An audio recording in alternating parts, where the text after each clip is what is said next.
This is our go-kart restoration project. Today we'll be changing the rear bearings. They're both fried and pretty well seized up. I can't see too well in the pictures. And also the sprocket is pretty well fried as well.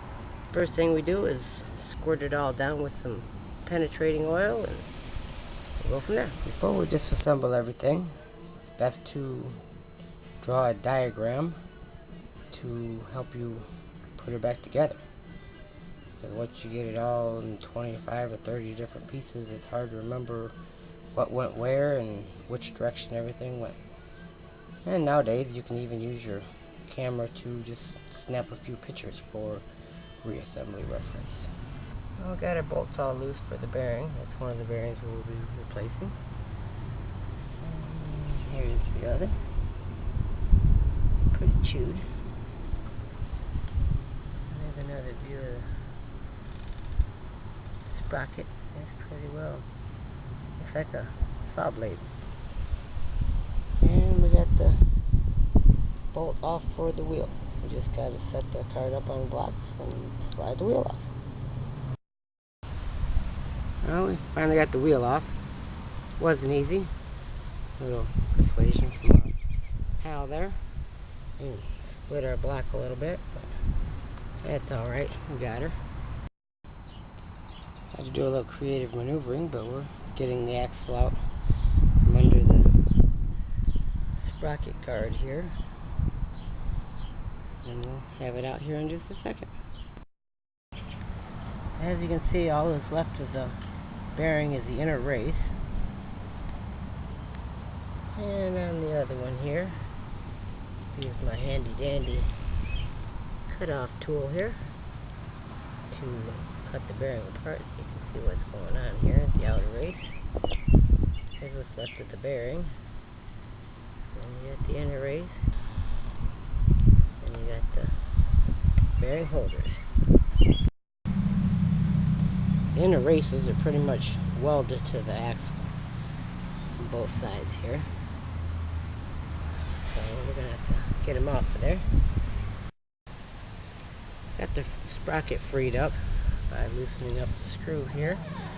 And a little penetrating oil. And even had to use the emery cloth a little bit and even the file. Clean up the axle here a little bit to get her to slide. And I also got the brake drum freed up. And our spacer in between. So I'll get those out of the way so we can get to this race here. Usually you can use a chisel to tap it off, or even another trick would be to use a 1-inch wrench.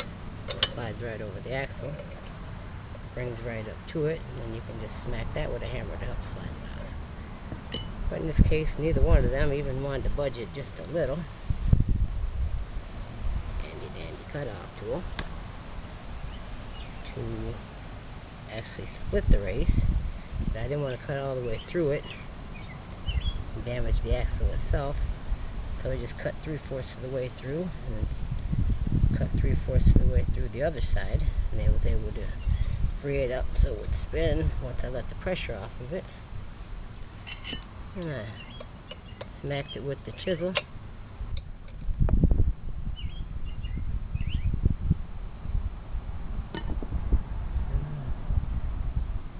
So a little bit more cleanup, then we'll be able to slide everything off and start working on this other fella here, since we couldn't get this other tire off.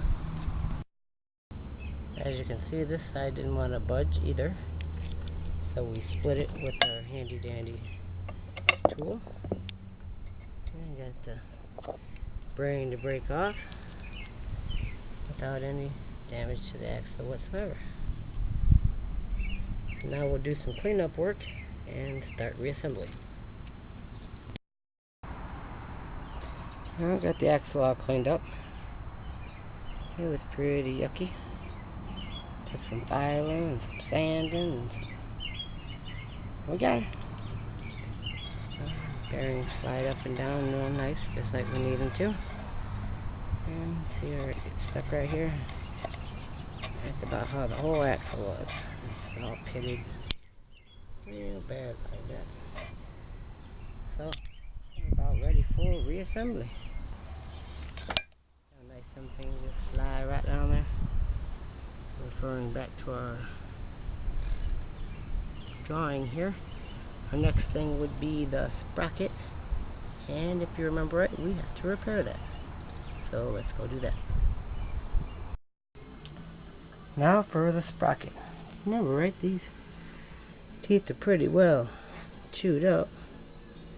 You can see they're pretty sharp. So this thing needs to be replaced. We just happen to have a replacement. And it just happens to be the exact same sprocket. But as you can see, the center hole is quite different. So we got some work to do to make this sprocket fit on this hub. So let's get this hub and sprocket apart first so we can use that sprocket as a template. Alrighty, we got all the bolts out of the sprocket off the hub here so it can be removed. Set the bolts aside here.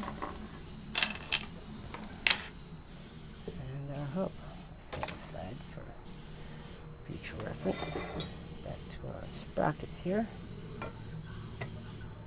An idea of how much different these guys look here.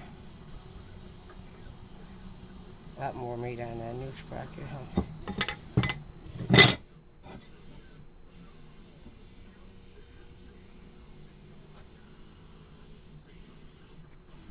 That circle is what's got to be removed. So we will start by drilling out these holes. We're going to bolt the two sprockets together, and then we'll drill 1,000,000 holes around here to remove this center piece that we don't need. Here's our old sprocket and the center off of our new sprocket to give you an idea of what we had to do here. After we drilled 1,000,000 holes all the way around here with an 1/8" bit,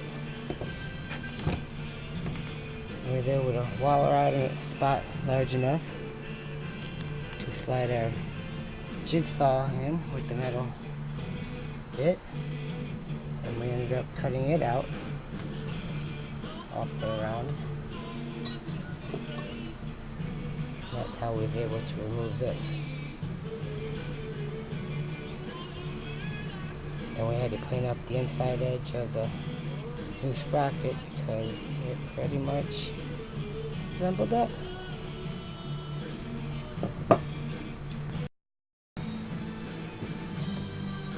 Once we had our piece out, we had to deburr the inside of the sprocket.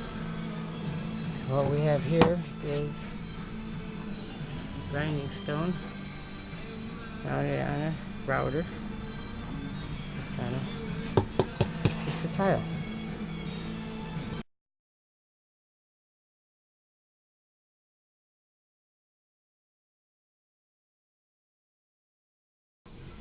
Here's what our new sprocket looks like. Of course, it's been cleaned up and I blacked it out just like we did the other pieces, but I think that'll work much better here. Looks like we went out and bought a new sprocket.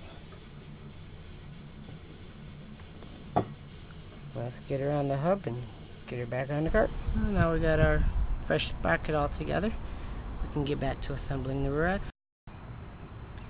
Here we are with all our cleaned up parts to start reassembling the rear axle.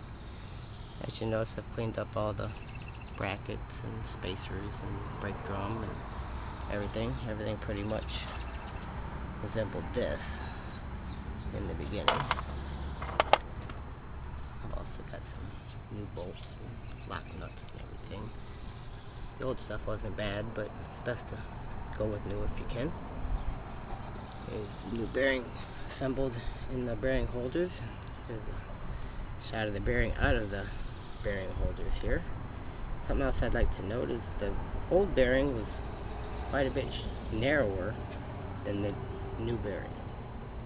I would say the old bearing was about an inch and a quarter. And the new bearing is a good 1.5 inches or so. And you know, the overall bearing from top to bottom here. So when we put it on the cart, we'll add this inside, this longer part towards the inside of the cart.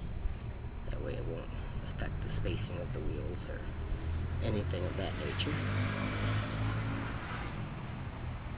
And we'll start putting it all together. Following our drawing, we have the spacer and then the bearing with the larger part towards the inside of the cart. We'll follow it over here, and then we got the sprocket, the brake drum, the little spacer, the other bearing, as you note, the larger part towards the inside of the cart, the outer bearing, or the outer spacer, I'm sorry. And we also have the wheel ready to go back on. And all according to our diagram. So it's looking good so far. Now we have to mount the brackets up in these bracket holders, and I'll do a little bit of double checking to see if it goes in the lower ones or the upper ones, or what would be most opportune for the situation. Now let's see how the brake drum lines up as well, and then we'll go from there.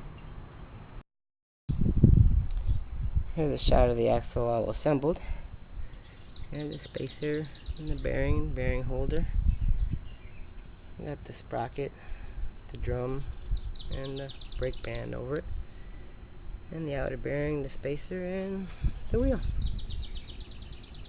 Everything's still loose now, just for alignment and setup and everything. One thing I did notice is the wider bearings did get in the way and made the brake drum hang over off of the brake. So we removed that. The brake goes right over, nice and in line with the brake drum. So that spacer must be so you can use either type of bearings. We'll save it for a future project or reference or something. There's the rear axle, rear back to the way it should be, and brand new bearings, and she'll roll out good. Our next video will be on squaring up the wheels and making some tie rods.